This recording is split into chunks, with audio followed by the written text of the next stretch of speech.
আমি তো কখনোই বলি শাকিব খান আমাদের দেশের, আজকে আমি চলে যাব আমার পরে আরেকজন আসবে, শাকিব চলে যাবে তারপরে আরেকজন আসবে।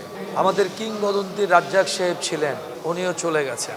ফারুক ভাই ছিলেন, উনিও চলে গেছেন। এরকম অনেক উজ্জ্বল নক্ষত্রের মতো তারা এই বাংলা চলচ্চিত্র ছিল এবং তারা এক এক করে করে চলেই গেছে।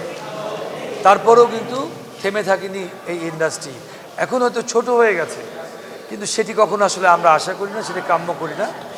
কারণ আমরা সবসময় চিন্তা করি একটি ভালো চলচ্চিত্র যেটার মাধ্যমে সারা বাংলার মানুষ দেখবে, সেটিকে আসলে পরিধিটাকে ছোট করার মূল কারণ কিন্তু আমি এর আগে বলেছি যে দুই একটা অ্যাওয়ার্ড পেয়ে মানুষ সুপারস্টার হওয়ার চেষ্টা করে, কিন্তু সেটাকে ঘুরিয়ে কি করেছে, আমি নাকি বলেছি শাকিব খানের কথা, আমি নাকি কার কথা বলেছি।